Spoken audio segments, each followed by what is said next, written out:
First of all, you must have a register in your hand. Take a register and a pen. I will divide this lecture into 4 parts. First part will be about George Eliot. Write down on the top of the page George Eliot. You will leave a page, नीचे page खाली छोड़ देंगे. Next page पर आप लिखेंगे characters, heading दें next page पर characters की.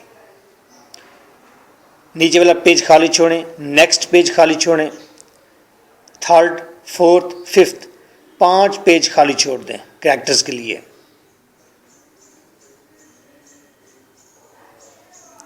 सिक्स्थ पेज पर write down the plot of the novel. Plot, PLOT, plot of the novel.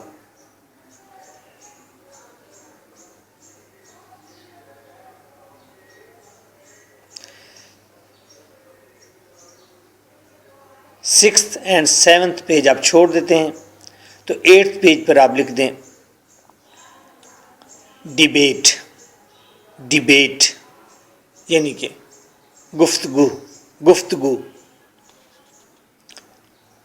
Come to the first page. This page is about George Eliot. George Eliot was born in 1819. 1819. She died in 1880 in England. South farm state का नाम है, रियासत का नाम है England की, south farm. That is the Victorian area. ये Victorian period है, मलका विक्टोरिया का दौर है. जॉर्ज इलियट का एक्चुअल नेम है Mary, MARY, Mary. George Eliot के स्पेल हैं GEORGEELIOT, George Eliot. Mary actual name था. पैदा हुई है साउथ फार्म इंग्लैंड में. She was intelligent but ugly with less chance of marriage. बदसूरत इतनी थी कि शादी का कोई चांस नहीं था उसके लिए, but she was intelligent. Education बहुत थोड़ी है, थोड़ी सी एजुकेशन गेन की और इसको परवान चढ़ाया गया, इसकी परवरिश की गई एंग्लिकन आइडियाज़ के साथ. क्रिश्चियनिटी को हम 3 हिस्सों में डिवाइड कर सकते हैं. एक वो हैं जो रोम के कैथोलिक चर्च को मानते हैं, उन्हें हम कैथोलिक कहते हैं. कैथोलिक से जो बागी हो गए थे लोग, कैथोलिक चर्च से बागी हो गए जो लोग, उन्होंने अपने चर्च बनाए इंग्लैंड के अंदर, आयरलैंड के अंदर, पोलैंड के अंदर. उनको कहते हैं एंग्लिकन. उनको प्रोटेस्टेंट भी कहते हैं. ये दूसरा फिरका है क्रिश्चियनिटी का. तीसरा फिरका जो है प्यूरिटन है, वो बाद का है. एंग्लिकन से मुराद एंग्लिकन आइडियाज से ये परवान चढ़ी है, मीन के ये प्रोटेस्टेंट आइडियाज में रही है, यानी कि इसकी लॉयल्टीज इंग्लैंड के चर्च के साथ ज़्यादा थी और कैथोलिक जो बेसिक चर्च था उसके साथ कम थी. इसके वालिदैन ने इसे एंग्लिकन तरबियत दी है, एंग्लिकन रिलीजियस तरबियत दी है. लेकिन बाद में जॉर्ज इलियट जब बड़ी हुई है तो उसने ग्रीक लिटरेचर पढ़ा है और ग्रीक लिटरेचर पढ़ने के साथ ही उसने रिलीजन को चैलेंज कर दिया था. अगर हम नावल्स की बात करें, लिखने की ज़रूरत नहीं है, just you have to keep in your mind. Adam Bede 1859 में उसने लिखा. The Mill on the Floss 1860 में लिखा. Silas Marner 1861, Romola 1863, Felix Holt 1866, Middlemarch 1872, Daniel Deronda 1876. 2 novel बहुत ज़्यादा फेमस हैं, एडम बीट और मिल ऑन द फ्लॉस बहुत फेमस हैं। ज़्यादातर नावल्स डिस्कस करते हैं ह्यूमन साइकी को, इन डेप्थ और रियलिज्म को डिस्कस करते हैं। और ज़्यादातर नावल उसने इंग्लैंड की लोकल सेटअप के अंदर बनाए हैं, यानी कि सारा एक्शन लोकल सेटअप में होता है। जॉर्ज इलियट का असल नाम तो मैरी था, लेकिन उसने अपना नाम जॉर्ज इलियट क्यों रखा? जॉर्ज इलियट तो मोस्टली मेल नाउन है, मेल नाम है। वाई? एक तो उसका पर्पज़ ये था कि उसकी राइटिंग को सीरियसली लिया जाए, लोग उसकी राइटिंग को सीरियस होकर पढ़ें, इसलिए उसने मेल नाम इस्तेमाल किया। दूसरी बात यह है कि वो थोड़ी सी बदनाम भी थी मैरी के नाम से, क्योंकि उसका जॉर्ज ल्यूस नामी एक आदमी के साथ अफेयर था जो कि 20 साल तक चलता रहा। 20 ईयर्स तक इलीगल रिलेशनशिप था हेनरी ल्यूस के साथ। तो वो मैरी के नाम से अगर सामने आती थी तो उसका स्कैंडल सामने आ जाता, तो उसने जॉर्ज इलियट को अपनाया ताकि एक नई आइडेंटिटी के साथ वो इंट्रोड्यूस कर सके अपने आप को एज अ राइटर। 1880 में, जो कि उसकी डेथ का ईयर है 1880, उसने एक नौजवान से शादी की थी, नाम था उसका जॉन क्रॉस, और वो जॉर्ज इलियट से 20 साल छोटा था। और वो फिर मैड भी हो गया था, उसके कुछ मेंटल डिलेमास सामने आ गए थे। वो लड़का, वो आदमी, वो पागल हो गया था। जहरी बात है, जॉर्ज इलियट के साथ रहकर इंसान नॉर्मल मेरे ख्याल में नहीं रह सकता। जॉर्ज इलियट को पोइट्स कॉर्नर में दफनाने के खिलाफ बहुत ज़्यादा शोर शराबा हुआ और उसको आखिर पोइट कॉर्नर में नहीं दफनाने दिया गया। पोइट कॉर्नर वो प्लेस है जिसके अंदर इंग्लैंड के जो फेमस पोइट हैं वहाँ दफन है, शेक्सपियर और बहुत सारे और राइटर्स हैं। तो जॉर्ज इलियट को जब कहा गया कि इसे पोइट कॉर्नर में दफन किया जाए तो बहुत ज़्यादा क्रिटिसिज्म हुई और इसको पोइट कॉर्नर में आने से रोका गया और फिर इसकी डेड बॉडी को पोइट कॉर्नर में दफन नहीं किया गया। उसकी वजह शायद एक ये थी, एक तो उसने ट्रेडिशंस को चैलेंज बहुत ज़्यादा किया था, जो पहले से सेट पैटर्न्स थे, पहले सेट मॉरल्स थे, उसको बहुत ज़्यादा चैलेंज किया था। At the same time she discards the authority of God, उसने क्रिश्चियन गॉड को चैलेंज किया था, क्रिश्चियन गॉड के होने को चैलेंज कर दिया था और उसको रिजेक्ट कर दिया था। Christian God, there is no God. अल्लाह ताला हम सब लोगों को माफ़ करे और उसकी भी मग़फ़िरत फरमाए। जॉर्ज इलियट को अगर आप कहें कि what type of writer novelist she is, then you can write she is wise, realist, psychologist, feminist कहते हैं औरतों के हक में लिखने वाली, moralist, challenger of religion and traditions, interested in sexual politics and sexual tragedies,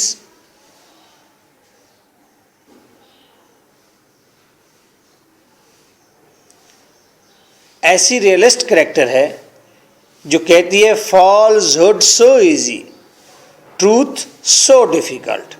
झूठ बहुत आसान होता है, सच लिखना बहुत डिफिकल्ट है। 7 qualities I have described, 7 qualities of George Eliot: wise, realist, psychologist, feminist, moralist, challenger of religion and traditions, interested in sexual politics and sexual tragedies। George Eliot को पढ़ने के लिए आपके पास 7 किस्म की ऐनकें होनी चाहिए। 7 एन के टेबल पर 7 रखनी पड़ती हैं जॉर्ज इलियट के एक नावल को पढ़ने के लिए।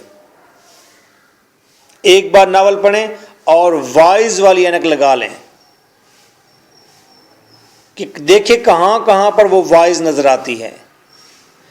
नावल खत्म, वाइज वाली ऐनक उतार के नीचे रख लें, रियलिस्ट वाली पहन लें। रियलिस्ट वाली उतारेंगे तो साइकोलॉजिस्ट वाली पहनेंगे। और बाज़ का तो एक इवेंट को अंडरस्टैंड करने के लिए आपको एट द सेम टाइम 7 ऐन की नाक के ऊपर रखनी पड़ती हैं। 4 एन के तो मुसलसल आपको नाक पर रखनी पड़ेंगी if you want to enjoy and understand George Elliot.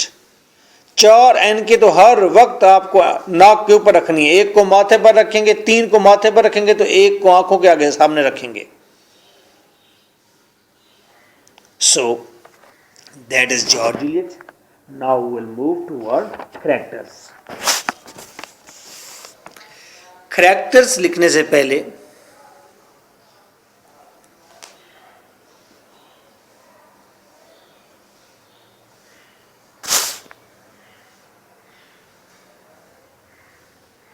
हमें कुछ एरियाज को लिखना होगा। जहां पर आपने कैरेक्टर्स की हेडिंग दी थी और 5 पेज छोड़े थे, पहले पेज के ऊपर कैरेक्टर ऊपर लिखा हुआ है, उसी पेज के ऊपर कैरेक्टर के नीचे आप एक सब हेडिंग दे दें और लिखें। वहां पर आप प्लेसेस का हेडिंग दें, प्लेसेस, मकामात। प्लेसेस कौन कौन सी जगह है। पेज के स्टार्ट पर लिखें, पेज के स्टार्ट पर लिखें प्लेसेस के नीचे इंग्लैंड, एक हेडिंग दे, अंडरलाइन करें इंग्लैंड।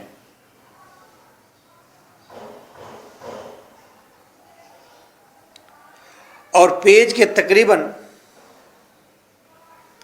लास्ट 2 लाइंस पर जाकर लिखें आयरलैंड, आयरलैंड, IRELAND, आयरलैंड।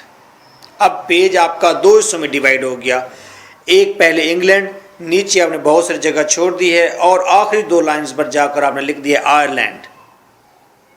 इन दोनों को अंडरलाइन कर लें, यानी कि नावल इंग्लैंड में है ज़्यादातर और थोड़ा सा आयरलैंड में भी है। ये इस पेज के ऊपर लिखे जाने से अंदाज़ा हो गया।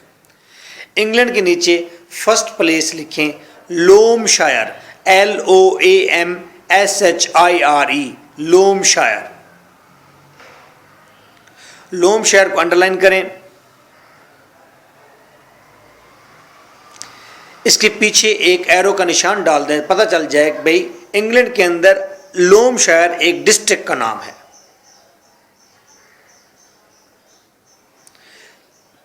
छह लाइन्स छोड़ें, तकरीबन नियर अबाउट 6 लाइन्स छोड़ दें।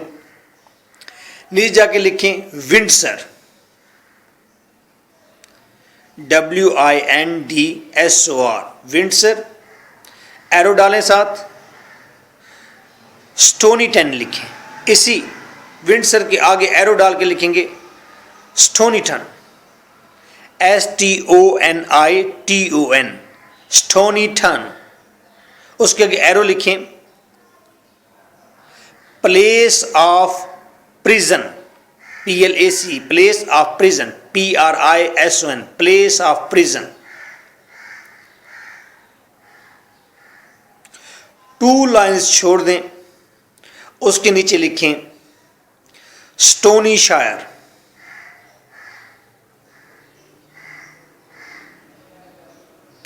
STONYSHIRE, स्टोनीशायर। स्टोनीशायर के पीछे भी एरो का निशान डालें।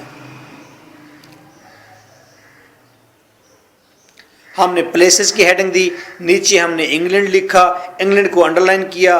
उसके बाद नीचे जाके हमने आयरलैंड लिखा, आयरलैंड को अंडरलाइन किया। 2 कंट्रीज हमारे सामने आ गए। इंग्लैंड की बात करते हैं, इंग्लैंड का एक डिस्ट्रिक्ट है, एरो डालकर हमने लिखा लोमशायर। फिर हमने 6 लाइन्स छोड़ी, नीचे हमने लिखा विंडसर, विंडसर के आगे लिखा स्टोनीटन, स्टोनीटन के आगे लिखा हमने प्लेस ऑफ प्रिजन, प्रिजन कैद, PRISON, प्रिजन।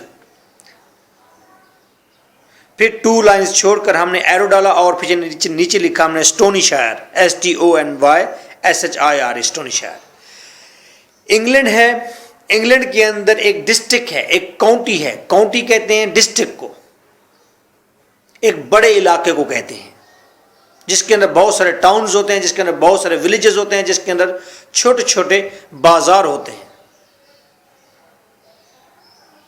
वो 200-300 किलोमीटर का एरिया हो सकता है, एक काउंटी या एक डिस्ट्रिक्ट। लोमशायर एक डिस्ट्रिक्ट है। लोमशायर के आगे लिखें काउंटी और डिस्ट्रिक्ट, काउंटी और डिस्ट्रिक्ट।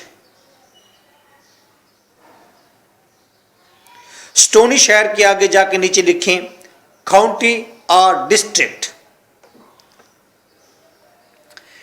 इंग्लैंड को मैंने इंग्लैंड के दो डिस्ट्रिक्ट लिए हैं, एक लोमशायर और एक नीचे स्टोनीशायर।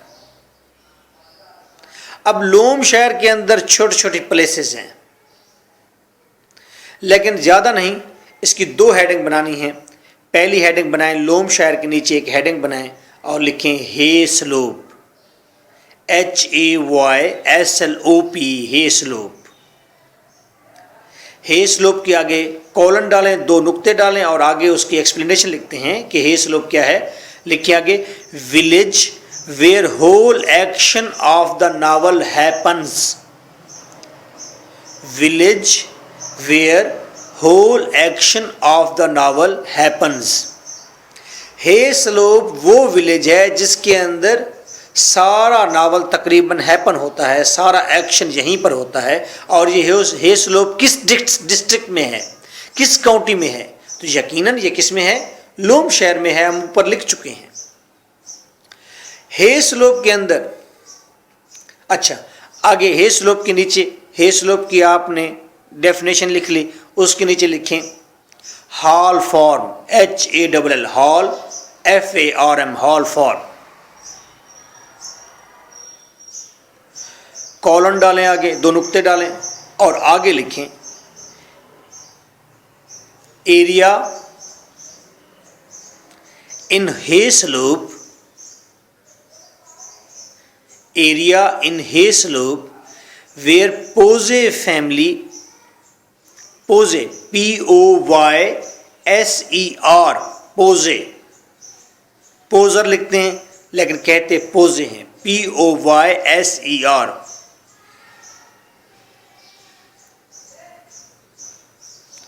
A place where Pose family is living as tenant, TANENT,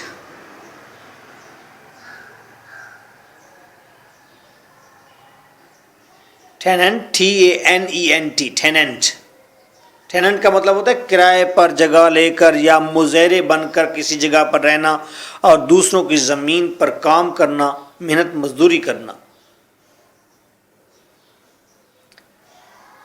एक चीज़ क्लियर हो गई, इंग्लैंड के अंदर डिस्ट्रिक्ट है लोमशायर। लोमशायर एक काउंटी है या डिस्ट्रिक्ट है। उस लोमशायर के अंदर हेस्लोप है। हेस्लोप एक विलेज है बेसिकली, जहाँ पर तकरीबन सारा नावल हैपन होता है। और फिर हेस्लोप उसी विलेज के अंदर जो एक छोटा सी जगह है जहाँ पर कॉटेज बना हुआ है, जहाँ पर एक घर बना हुआ है कच्चा पक्का, और उस जगह का नाम है हॉल फार्म। और इस हॉल फार्म में एक किराए पर रहने वाले लोग हैं जो ज़मीनों पर मेहनत मजदूरी करते हैं। और ये कौन सी फैमिली है? ये पोजे फैमिली है। लोमशायर, हेस्लोप और हॉल फार्म ये एक प्लेस हो गए। उसके बाद मैंने लिखवाया है विंडसर, स्टोनीटन, प्लेस ऑफ प्रिजन, ये मैंने लिखवाया है। इन तीनों की एक ही डेफिनेशन लिखें। These places या these areas are between Loamshire and Stonyshire. These areas are between Loamshire and Stonyshire. भाई दो डिस्ट्रिक्ट के दरमियान में कोई गांव, कोई इलाका, कोई बाज़ार, कोई सराय अगर है कोई, तो वो विंडसर है, वो स्टोनीटन है।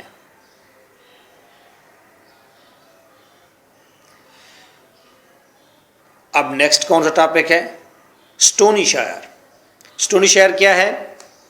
ये भी एक डिस्ट्रिक्ट है, एक काउंटी है। ऐसे डिस्ट्रिक्ट और काउंटी है जिस तरह के लोमशायर है। स्टोनीशायर के अंदर एक और जगह है जिसका नाम है स्नोफील्ड। स्टोनी शायर के नीचे आप एक हेडिंग देंगे, एक और नाम लिखेंगे स्नोफील्ड, SNOW, स्नो FIELD, स्नोफील्ड,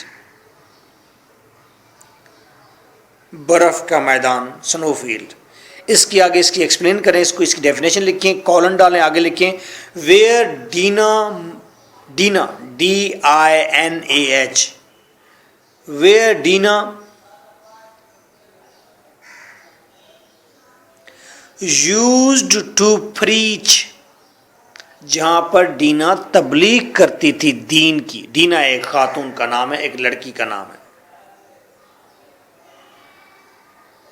तो स्टोनी शायर एक डिस्ट्रिक्ट है, उसके अंदर स्नोफील्ड भी एक इलाका है, और ये स्नोफील्ड वो इलाका है जहाँ पर डीना नाम का करैक्टर या फीमेल वो वहाँ पर तबलीग करती है। उसके बाद हमारे पास एक पॉइंट रह जाता है एंड पर, और वो है आयरलैंड। आयरलैंड के आगे आप डेफिनेशन, आयरलैंड के आगे कॉलन डालें, 2 नुक्ते डालें और फिर लिखें डोनीथॉर्न्स, डोनीथॉर्न्स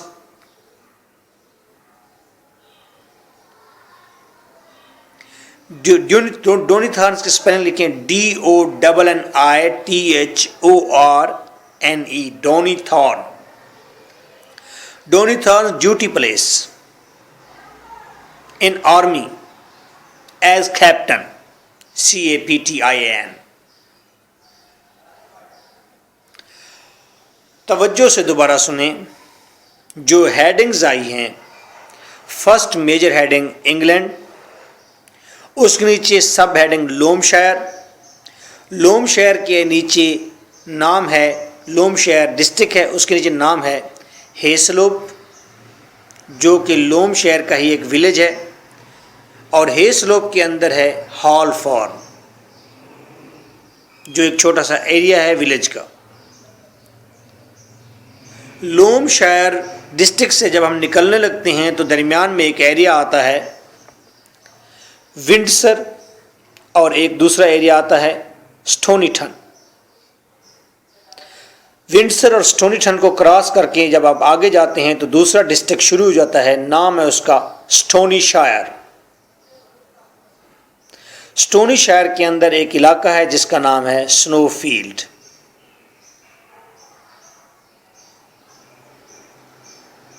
ये तो इंग्लैंड की कहानी थी, और फिर आयरलैंड का आपको पता है, आयरलैंड एक अलग कंट्री है, एक अलग रियासत है। So these are the places of the novel. अगर आपको ये प्लेसेस समझ नहीं आ रहे, यहाँ तक आपको कोई बात समझ नहीं आई, तो आप रजिस्टर पर इतना लिख लें, इंग्लैंड, एरो बनाकर उसके अंदर लोमशायर, लोमशायर के अंदर एरो बनाकर लिखें हेसलोप, हेसलोप के आगे एरो बनाकर लिखें हॉलफॉर्न। दूसरी लाइन उठाएं, लिखें विंडसर एंड स्टोनीटन। तीसरी लाइन पर आए, लिखें स्टोनी शायर, एरो बनाएं स्नोफील्ड। बस बात खत्म हो गई। अगर आपको सारी कहानी मेरी समझ नहीं आई तो ये तो आप लिख लेंगे इतना आसानी से। Okay, now you have 3 minutes to mend it, to revise it, to understand it, to remember it, memorize it। In places को मेमोराइज करें। मैं आपसे पूछूंगा, जो स्काइप पर हैं, जो ऑनलाइन हैं, मैं आपसे पूछूंगा कि मुझे बताएं कि स्नोफील्ड किस डिस्ट्रिक्ट में है, आप मुझे बताएंगे कि स्टोनी शायर में है। मैं पूछूंगा हॉलफॉर्न किस विलेज में है, आप कहेंगे हेसलोप में है। मैं कहूँगा हेसलोप किस डिस्ट्रिक्ट में है, किस काउंटी में है, आप कहेंगे लोमशायर। मैं कहूँगा लोमशायर डिस्ट्रिक्ट और स्टोनी शायर डिस्ट्रिक्ट ये दोनों किस कंट्री का हिस्सा हैं, तो आप कहेंगे इंग्लैंड। Revise it.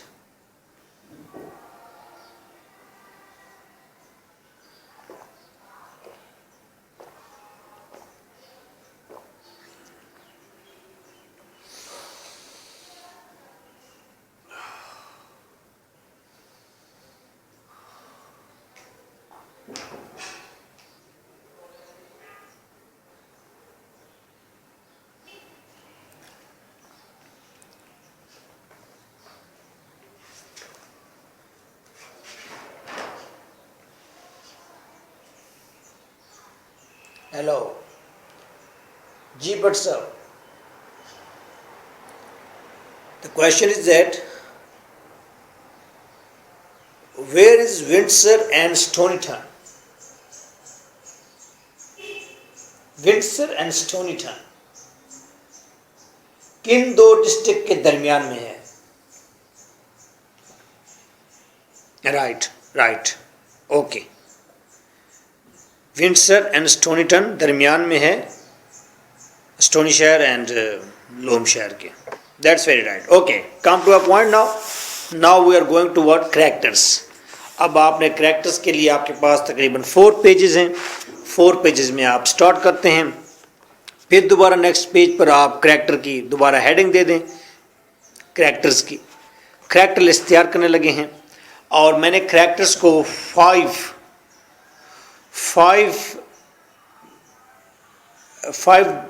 यूनिट्स में डिवाइड कर दिया है. लिखें, फर्स्ट यूनिट लिखें. Number 1, the Bede family. BEDE, Bede family.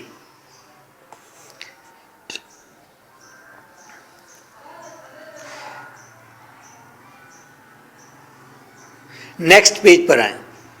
2, second family कौन सी है? The Poyser family. POYSER, Poyser family.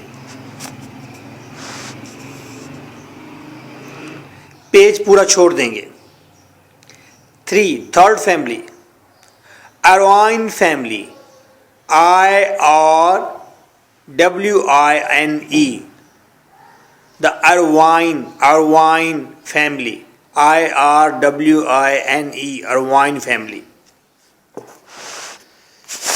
Half page छोड़ेंगे, हाफ पेज, और हाफ पेज छोड़कर 4th हेडिंग देंगे. The Donnithorne family. DONNITHORNE family. Donnithorne, THORNE, Thorne. Next page पर आए. Other characters. ये छोटे बड़े दूसरे कैरेक्टर्स इसके अंदर आ जाएंगे. Other characters. Now we have divided the characters by family wise हमने 5 हेडिंग्स बना ली हैं. अब इनकी फुलफिलमेंट करेंगे. आइए, नंबर 1, कौन सी फैमिली थी नंबर 1? एनीवन ऑफ यू बोलें. Okay, number 1 is Beed family. Beed family is, पहला नंबर लिखें, यानी कि आप रूमन्स में लिखते जाएंगे. रूमन लैंग्वेज में आई लिखकर ऊपर नुक्ता डालते हैं तो वो 1 हो जाता है. 2 आई लिखकर 2 नुक्ते डालते हैं तो 2 हो जाता है. इस तरह 3 आई लिखते हैं. रूमन लैंग्वेज में आप नंबरिंग करेंगे और लिखें फर्स्ट नंबर पर Adam Beed.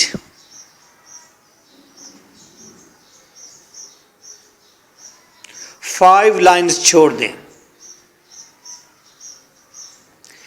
Second character Adam Bede की spelling ADAM, Adam Bede, BED, Bede. Second character Seth Bede, SETH, Seth नहीं, Seth, SETH, Seth Bede, BED, Bede. 3 lines छोड़ देंगे. Lisbeth Bede, LISBETH, Lisbeth Bede. Fourth character Thias Bede, THIAS, Thias Bede. 3 lines छोड़ देंगे. Gyp, GYP, zip.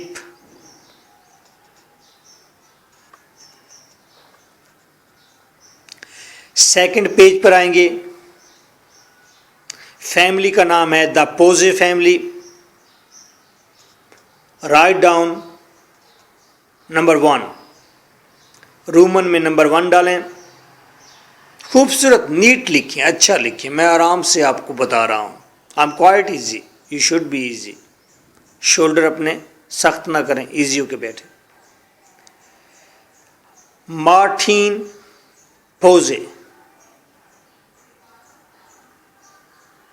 MARTIN, Martin Poyser, POYSER, पोजे।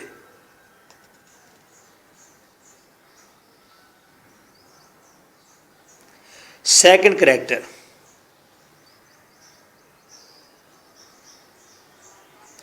Mrs Poyser, MRS.POYSER, Mrs Poyser. Third character, line आपने एक आध छोड़नी है, बस एक लाइन छोड़ देंगे नफ होगी। Third character, Hetty Sorrel, HETTY, Hetty Sorrel, SORREL, HETTY, Hetty Sorrel, SORREL, Hetty Sorrel, Hetty Sorrel. 5 lines छोड़ देंगे। Next character, Dinah Morris, DINAH, Dinah Morris, MORRIS, Dinah Morris. 5 lines छोड़ देंगे, पेज छोड़ देंगे, ये पेज यहीं पर इन्हीं को दे देंगे। नेक्स्ट फैमिली आगे आपने लिखी है और वो है द अरवाइन फैमिली। नीचे लिखें mister Irvine, first character. 2 lines छोड़ दें। मिसेस अरवाइन, 1 लाइन छोड़ दें। नेक्स्ट फैमिली है 4 number family, the Donnithorne family, the Donnithorne family. First character, old squire Donnithorne, squire की स्पेलिंग है SQUIRE, Donnithorne, old squire Donnithorne, DONNITHORNE।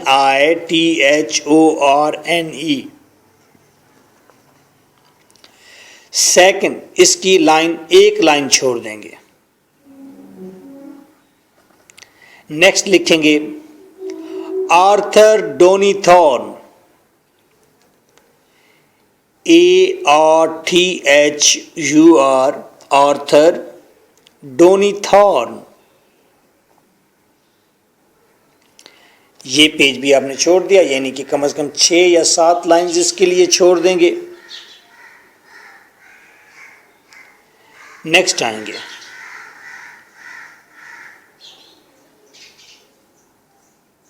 Other characters. First character लिखें Bartle Massey, Bartle Massey, BARTLE, Bartle Massey, MASSEY, Bartle मैसे।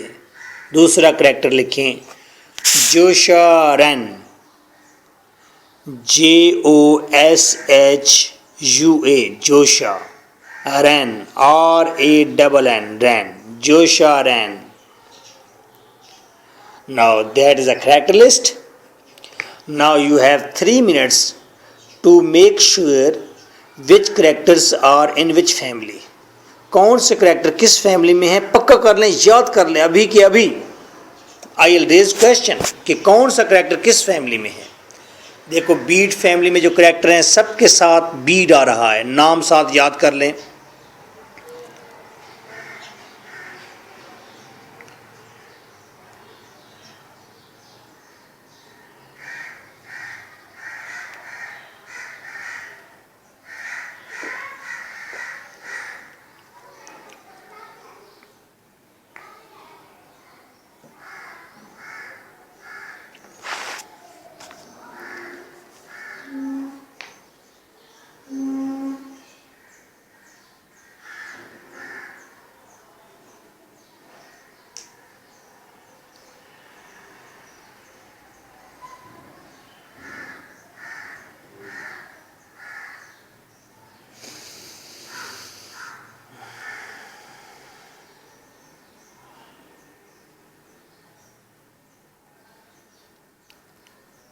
Names revise कर लें, बस एक बार name पढ़ लें, बाकी अब बस पढ़ लें, बाकी नेम पढ़ लें, जस्ट एक बार रीड आउट कर लें, अपने मुंह से प्रोनाउंस करके देख लें कि लफ्ज़ आपको बोलने आते हैं, नाम आपको बोलने आ गए हैं।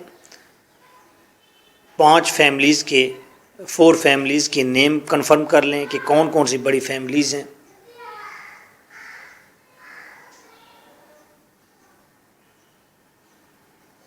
Okay, stop.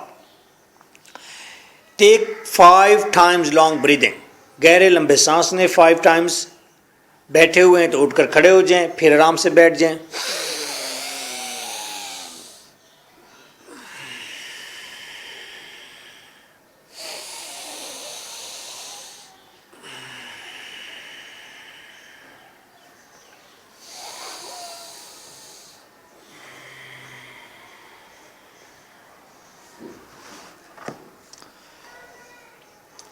Again, come to a point now. First of all, Adam Bede. एक एक लफ्ज़ में आप इसके आगे जो लाइनें आपने छोड़ी हैं वहाँ एक एक लफ्ज़ लिखते जाएंगे। उर्दू में कोई लफ्ज़, इंग्लिश में, it's not a matter. Just hero of the novel, he is carpenter, लिखें carpenter, hero. Lover of Hetty, 26 years old, 26 साल का है। इंटेलिजेंट है, हार्ड है, सख्त है, और समझता है कि वो जो देखता है वो बिल्कुल ठीक देखता है, उसका विजन बड़ा क्लियर है।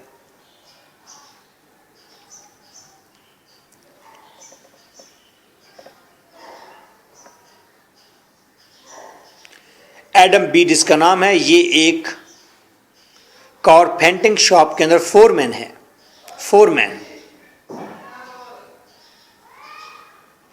अपने बाप को और अपनी माँ को गुस्से की निगाह से देखता है, इसलिए कि बाप उसका शराब पीता है और केयरलेस है, और माँ उसकी रोती रहती है।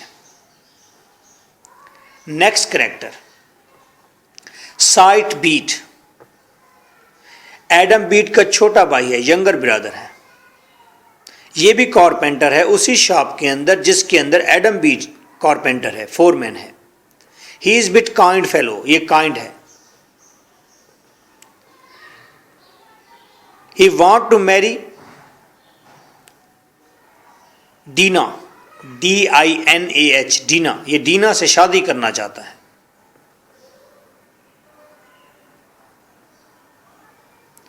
Next, Lisbeth Bede. Adam Bede और साइड बीट की मदर है। ओल्ड वेमेन है, साफ सुथरी रहती है, बर्फ की तरह नीट है, विगरस है, बड़ी जज्बाती और बड़ी इनर्जेटिक वेमेन है, रोती रहती है। लिज़बेथ बीट इसका नाम था। Next character, Thias Bede. Adam Bede और साइट बीट का फादर है। लिज़बेथ बीट का क्या लगा? हस्बैंड। शराबी है, और शराब ज़्यादा पीने की वजह से ही नावल के स्टार्ट में इसकी डेथ हो जाती है, चैप्टर 4 में। केयरलेस है।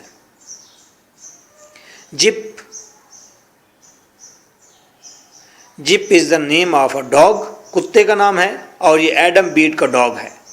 और एडम बीट के चेहरे की तरफ हर वक्त देखता रहता है कि वहाँ से कब मोहब्बत वाले एक्सप्रेशंस नमूदार होते हैं। That was a family. तो फैमिली में आपने देखा कि लिज़बेथ बीट और थेस बीट ये दोनों सरबराह हैं और उनके 2 बेटे हैं। बस ये टोटल फैमिली है, 4 लोगों की फैमिली है। ये लोग कहाँ रहते हैं? ये लोग हेस्लोप में रहते हैं। हेस्लोप के अंदर रहते हैं, डिस्ट्रिक्ट के अंदर रहते हैं, हेस्लोप में। नेक्स्ट फैमिली पोजे फैमिली है। मार्टिन पोजे एक केयरलेस किस्म का मोटा सा आदमी है, लापरवाह है, मेहनती है, हार्ड वर्किंग है, बच्चों की परवरिश में नाकाम है, लापरवाह है, घर की डोमेस्टिक मैटर्स में लापरवाह है, लेकिन वैसे मेहनती है। और इसकी मिसेस पोजे इसकी वाइफ है, जो कि बड़ी ह्यूमरस है, मज़ाहिया है, दिलचस्प है। और मिस्टर पोजे और मिसेस पोजे दोनों ने मिलकर ये हॉल फार्म में रिहाइश इख्तियार की है और फिर एज अ टेनेंट यहाँ रहते हैं, यानी कि मुजेरे के तौर पर रहते हैं। यहाँ पर रहकर वो इस हॉल फार्म पर रहकर वो इस डिस्ट्रिक्ट की बहुत सारी ज़मीन को ज़रखेज़ करते हैं और वहाँ से पैदावार लेते हैं और ज़मीन को बहुत ज़्यादा प्रोडक्टिव बना देते हैं और प्रॉफिटेबल बना देते हैं। भाई ये मिस्टर पोजे और मिसेस पोजे ये जो दो लोग हैं, इनके अपने बच्चे भी हैं और इनके अपने बच्चों के साथ दो और लोग भी इनके साथ रहते हैं। ये दो लोग और कौन हैं? इनमें से एक हैटी सूरल है और एक डीना मोरिस है। ये हैटी सूरल और डीना मोरिस आपस में भी कज़न लगते हैं और ये दोनों नीस हैं मिस्टर पोजे और मिसेस पोजे की। अभी नीस किस सेंस में, भांजियां हैं या ये भतीजियां हैं, we don't know about it, बस ये नीस हैं। यानी कि दोनों भी आपस में कज़न हैं, डीना मोरिस और हैटी सूरल, और दोनों मिस्टर पोजे और मिसेस पोजे की नीस भी हैं। यानी कि यूँ कह सकते हैं कि मिस्टर पोजे और मिस्टर पोजे ये तो हॉल फार्म पर रहते ही हैं, इनके साथ इनकी दो और नौजवान रिलेटिव भी रहती हैं जो इनकी निगरानी में हैं, और एक का नाम है Hetty Sorrel. Centre of the novel, heroine, she is orphaned यतीम है, नीस है मिस्टर पोजे की। She is beautiful, dark eyelashes, लंबी घनी पलकें हैं, curly hair, darling dimpled cheeks, fair colour, sweet melon lips, होंठ ऐसे जैसे कि सुर्ख तरबूज की छोटी डलियां हों।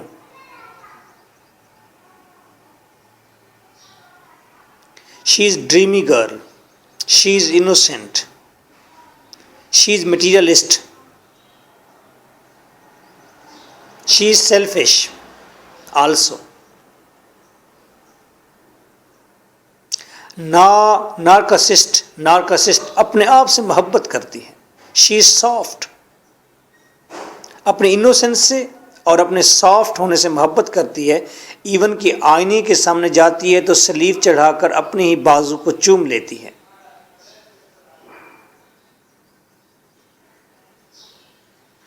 She wants a luxurious life, वो एक लग्जरियस लाइफ जीना चाहती है।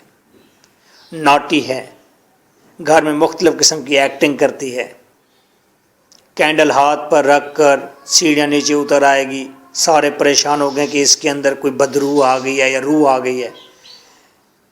फिर वो सारा कुछ सीन मजाक में बदल देगी और कहेगी आई एम डूइंग एक्टिंग। इस तालीम इसकी अच्छी नहीं है, इलिटरेट है। She is not the follower of morals और religion, she is not interested in these things.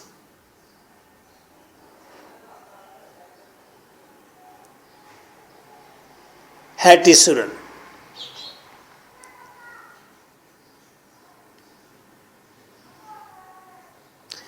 लिख लें, एडम बीड इससे मोहब्बत करता है,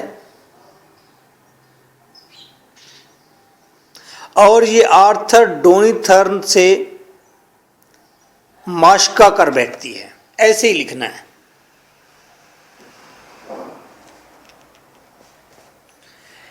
एडम बीट इससे मोहब्बत करता है हैटी से, और हैटी आर्थर डोनीथर्न से अफेयर बना बैठती है। Next character Dinah Morris. ये भी यतीम है, ऑर्फन नीस है मिस्टर पोजे की।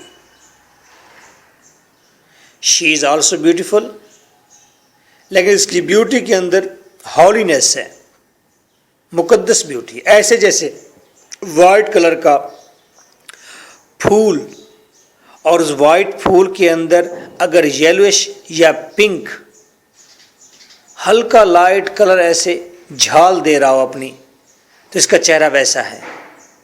वाइट ड्रेस में मलबूस रहती है मोस्टली। शी इज रिलीजियस, और ये ड्यूटी परफॉर्म कर रही है as a Methodist. Methodist METHODIST Methodist है। मेथोडिस्ट दर हकीकत एक रिलीजियस मूवमेंट का नाम है जो 18वीं सेंचुरी में आई थी, जिसमें यह कहा गया था कि औरतें भी रिलीजियस पर्पस के लिए काम करें। They should go land to land, places to places to preach religion. मज़हब की प्रीच के लिए वो एक जगह से दूसरी जगह सफ़र करती हैं और रिलीजन को फैलाती हैं। 18वीं सेंचुरी में ये एक मूवमेंट आई थी क्रिश्चियंस के अंदर कि वेमेन हिस्सा ले रही थी रिलीजन की प्रीच में। शी इज़ मेथोडिस्ट, ये रिलीजन की प्रीच करती है, लेकिन ये मूवमेंट बाद में ख़त्म हो गई थी। तकरीबन 19वीं सेंचुरी के एंड पर ख़त्म हो गई थी, इसलिए कि यानी 19वीं सेंचुरी के स्टार्ट में ख़त्म हो गई थी, 18वीं सेंचुरी के एंड पर ख़त्म हुई थी। इसलिए कि वो वेमेन जो प्रीच करने जाती थी फिर वो करप्शन का शिकार हो गई थी, वो मॉरल करप्शन करती थी, वो सेक्सुअल अफेयर्स में इन्वॉल्व हो गई थी, उनको सेक्सुअली अब्यूज़ किया जाता था। A lot of problems were over there. So आपने देखा हैटी सुरल और डीना मोरिस में एक कंट्रास्ट है। हैटी सुरल ड्रीमी है, मटेरियलिस्ट है, सेल्फिश भी है और मॉरल्स और रिलीजन में कोई इंटरेस्ट नहीं रखती, जबकि डीना मोरिस हॉली है और सेल्फिश नहीं है और वो मॉरलिस्ट भी है और रिलीजन में इंटरेस्ट रखती है। नेक्स्ट फैमिली थी Mr Irwine, Irwines family. First character था Mr Irwine. He is a pastor, PASTOR, pastor, church का पादरी है। रेक्टर भी कह सकते हैं, RECTOR, रेक्टर।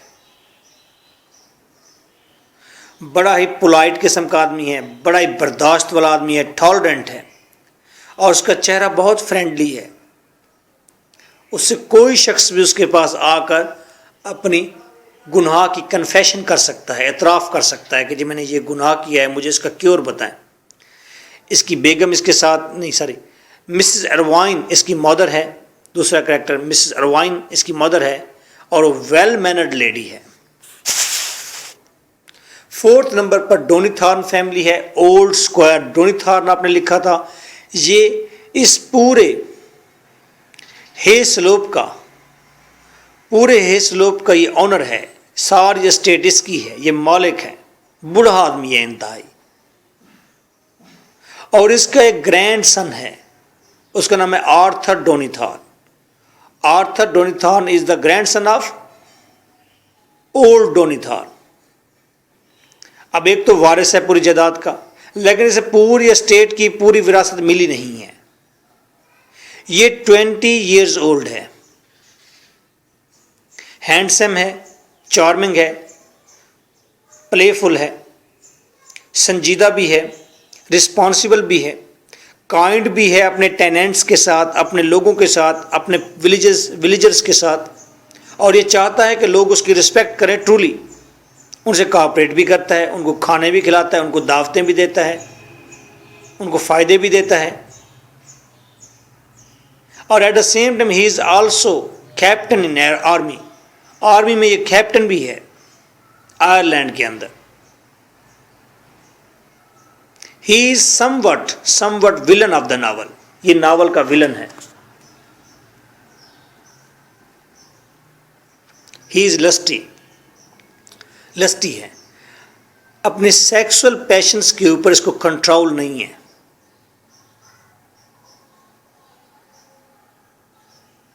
ये हैटी नाम की लड़की को अपने इंटरटेनमेंट के लिए फांस लेता है। दूसरे कैरेक्टर्स, अदर कैरेक्टर्स की तरफ आएंगे। Bartle Massey is a schoolmaster, वो औरतों से नफरत करता है, डिसलाइक्स वेमेन, और ही इज बैचलर, मुझे बहुत पसंद है। और इसने एडम बीट को पढ़ाया था, एडम बीट का उस्ताद है, बाटल मैसे इसका नाम है। Next character is Joshua Rann, he is a clerk. In this Hayslope, he is a clerk.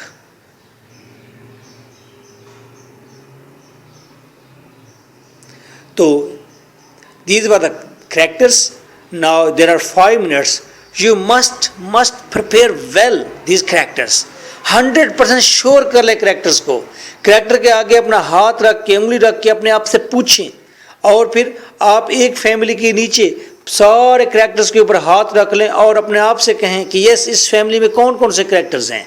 आपके पास 5 मिनट्स हैं, आप 5 मिनट से भी एक्सीड कर सकते हैं, but you surely make confirm what the characters are. 100% sure करेंगे कैरेक्टर्स कौन कौन से हैं। जब भी आप नावल कोई भी पढ़ें तो सबसे पहले बहुत अच्छे कैरेक्टर तैयार करें। कैरेक्टर तैयार हो गए तो प्लॉट आपको तैयार करने में देर भी नहीं लगेगी। Carry on.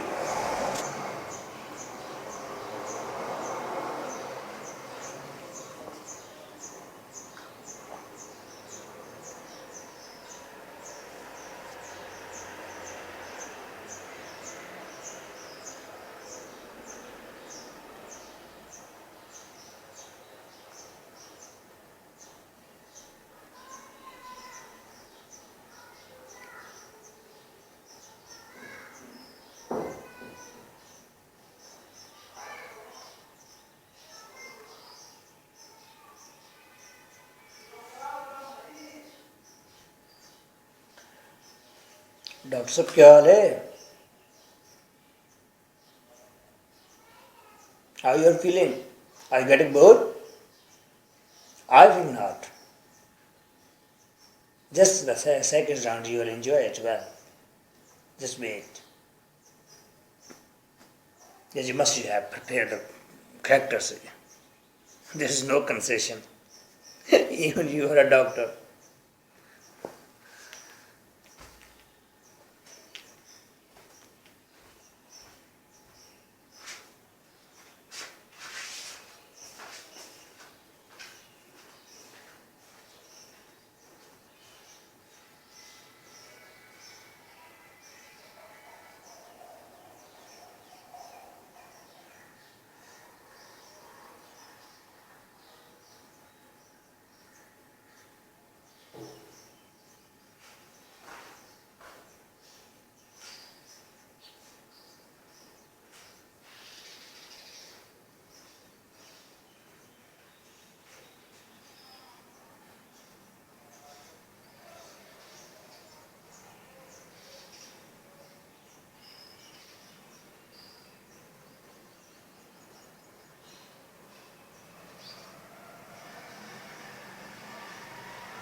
जी बाबरी साहब, please will you tell me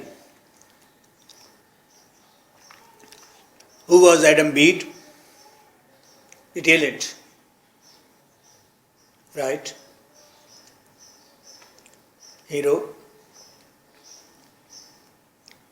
Enough. Yes. Now, Mr. Abdullah, please. Who was Donny Thorne? Villain, kind, cooperative, higher of old Donny Thorne. Well, enough. Stop.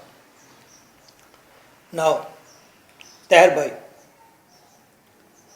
Kazmi साहब बताएं. Who was Hattie? Hattie Sural in Gujranwala. Dreamy.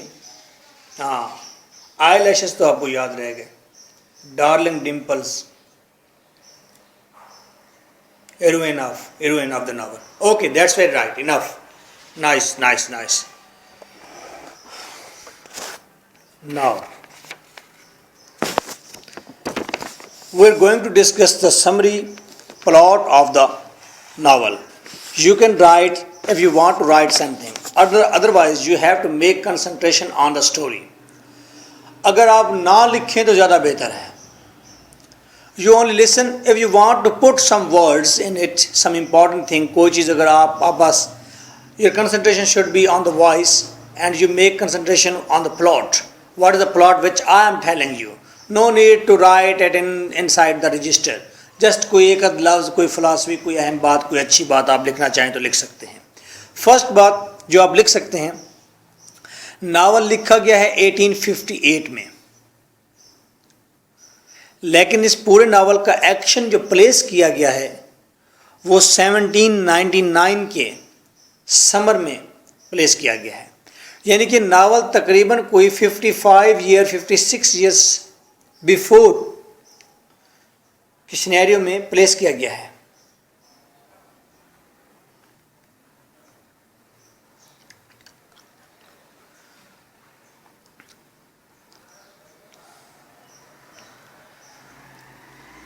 Novel 1858 में लिखा गया और novel को place किया गया है. नावल का जो मंजर कशी की गई है, नावल को जिस दौर में रखा गया है वो 1799 का पीरियड है और ये समर टाइम है.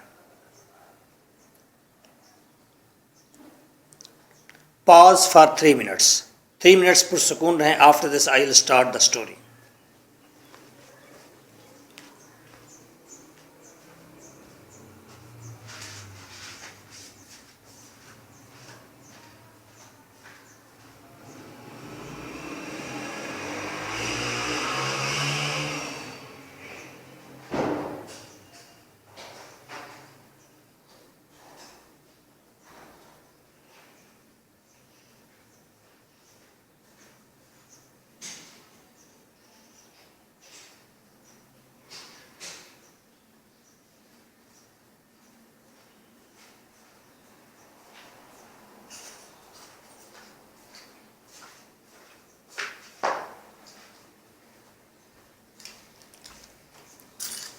Attention please.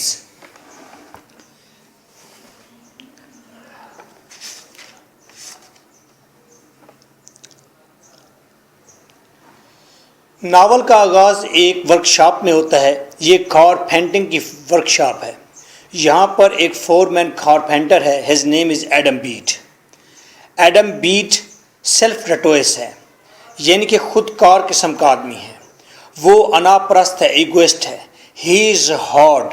यहाँ तक हार्ड है कि लोग उससे कम बात करते हैं. इसी वर्कशॉप के अंदर एक और करैक्टर मौजूद है जिसका नाम है Seth Bede. He is the brother of Adam Bede और ही इज़ काइंड. यहाँ पर अगर किसी को कॉपर की ज़रूरत होती है, किसी ने स्ट्राइप लेनी होती है कॉपर की, तो वो साइट बीट से तो जाकर कॉपर ले लेते हैं, लेकिन कभी भी वो जुर्रत नहीं करते कि वो जाकर एडम बीट से जाकर वो स्ट्राइप या कॉपर उधार मांग लें, ऐसा नहीं होता। यहाँ नावल के आगाज़ में ही इसी वर्कशॉप के अंदर डिबेट शुरू होती है रिलीजन के ऊपर, और ख़ास तौर पर मेथोडिज़म के ऊपर, कि ये जो मेथोडिस्ट आ गए हैं, ये जो फीमेल मुबल्लिग आ गई हैं, ये जो औरतें तबलीग करती फिरती हैं, दे आर राइट और wrong, what they are doing, what type of religious preach they are doing, ये क्या गुफ्तगू करती हैं, क्या कहती हैं, कितनी अच्छी कितनी बुरी, इसके ऊपर एक डिबेट शुरू होती है। साइड बीट के व्यूज़ से अंदाज़ा होता है कि ही इज़ आल्सो मेथोडिस्ट, वो भी मेथोडिस्ट है, फ़िरका जो उसने अपना रखा है वो मेथोडिस्ट अपना रखा है। और डिबेट जो ही ख़त्म होती है तो हमें पता चलता है कि फ़िलाँ जगह पर आज डीना मोरिस नाम की खातून ने, जो कि हे स्लोप पर मिस्टर पोजे और मिसेस पोजे के घर में एज अ नीस और यतीम अपना क़याम किया हुआ है, वो आज सरमन देगी, वो एक लेक्चर देगी, वो एक प्रीच देगी फ़िलाँ जगह पर। साइड बीट वहाँ जाता है और वहाँ पर डीना मोरिस इखलाकियात पर लेसन देती है। कुछ नौजवान और बूढ़े उसकी बातें सुनकर हंसते हैं और कुछ चले जाते हैं, कुछ वाकई इंथराल्ड हो जाते हैं और उसकी बात गौर से सुनते हैं। जो लोग इंथराल्ड हो गए हैं और बात गौर से सुन रहे हैं, उनमें से एक साइड बीट है।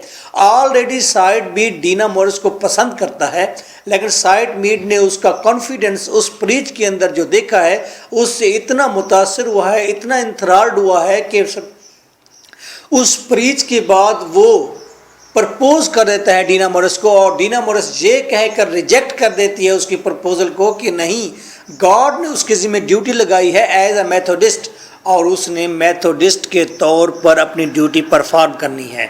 उसने अपनी ज़िंदगी सारी मेथोडिज़म के लिए वक्फ कर रखी है। उसे शादी की ज़रूरत नहीं है और वो शादी करना भी नहीं चाहती। Seth Bede is dejected but he is tolerant person, he is kind hearted.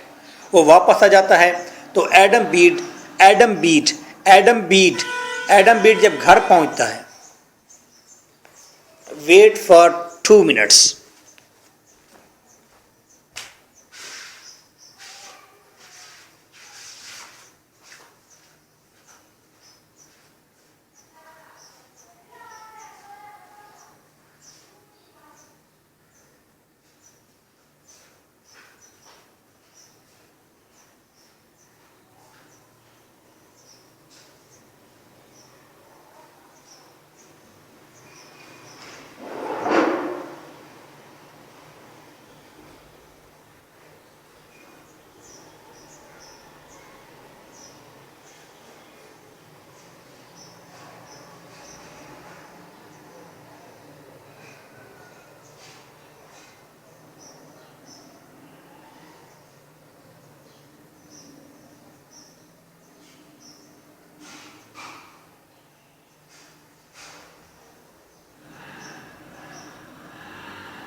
Attention please.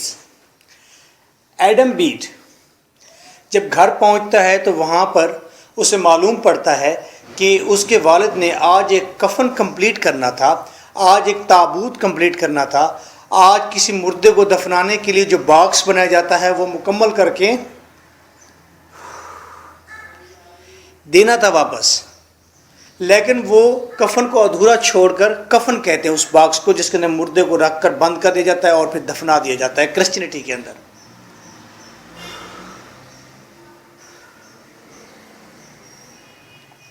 वो कफन अधूरा छोड़कर वो चला गया है। कौन? थेस बीट, एडम बीट का वालिद। कफन को घर में अधूरा छोड़कर वो चला गया है कहाँ? बार में। किस लिए? ड्रिंकिंग करने के लिए। एडम बीट इस बात से गुस्से होता है और फिर वो सारी रात मेहनत करता है और कोशिश करके कफन को कंप्लीट करता है। इससे अंदाज़ा होता है Adam Bede is a responsible person, early in the morning वो उस कफन को उठाता है, साइड को साथ लेता है, साइड बीट को, और दोनों भाई जाकर कफन मुतलका लोगों को देकर आते हैं और टाइम पर देकर आते हैं।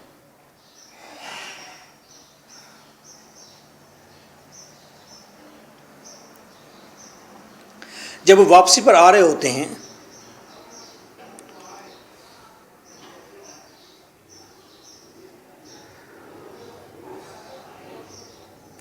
तो रास्ते में मॉर्निंग में वो एक पाउंड के करीब गुजरते हैं, वो एक झील के करीब गुजरते हैं जहाँ पर देखते हैं कि उनका फादर डूबा हुआ है और मरा हुआ है, ओविंग टू ओवर ड्रिंकिंग, ज़्यादा ड्रिंकिंग करने की वजह से वो मर गया है, वहाँ पर पड़ा हुआ है। वो अपने वालिद को उठाते हैं और वहाँ पर वो अपने घर ले आते हैं। सीन कंप्लीट होता है। नेक्स्ट बात ये होती है, अब Joshua Rann who is a clerk, Joshua Rann Mr Irwine से, Mr Irwine he is a pastor, church का पास्टर है, पादरी है।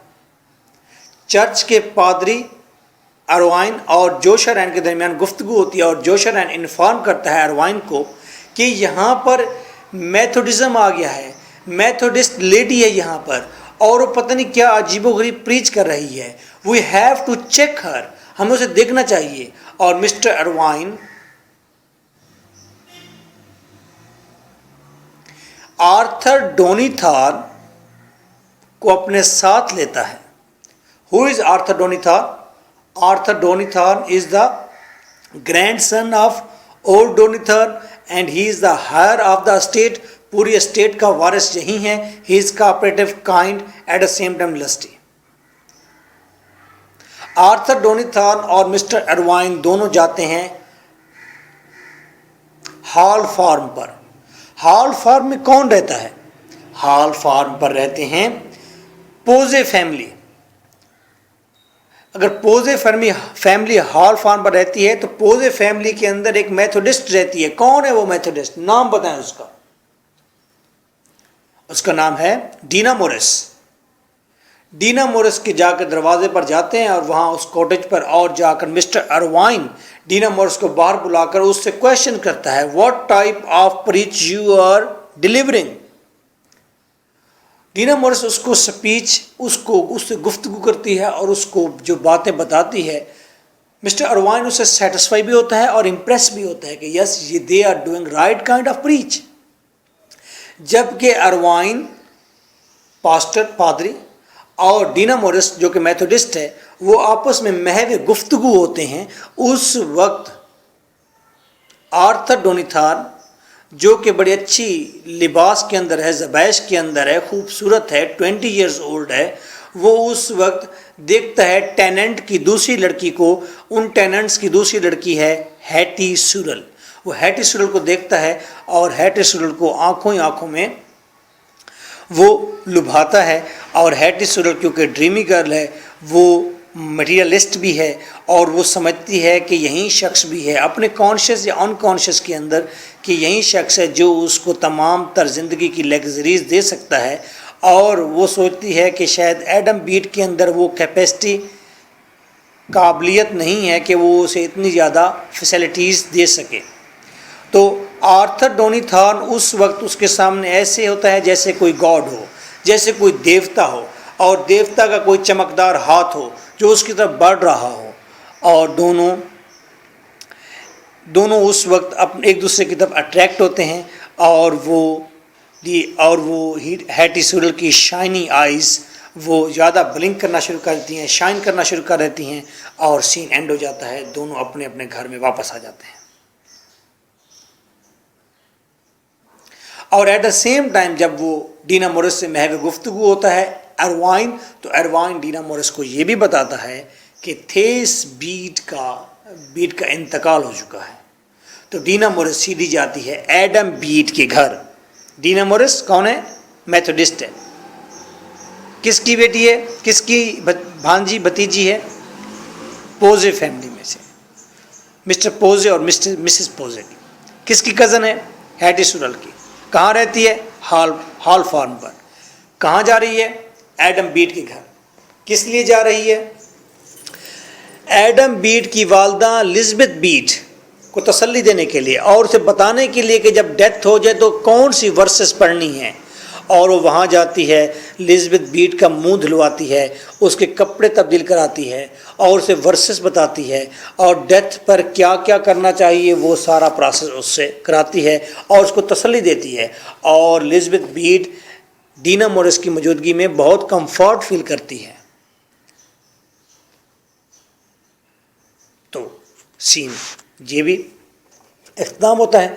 तो बात अब ये शुरू हो जाती है, Adam Bede after the death of his father now feeling that he is mature and ripe and responsible.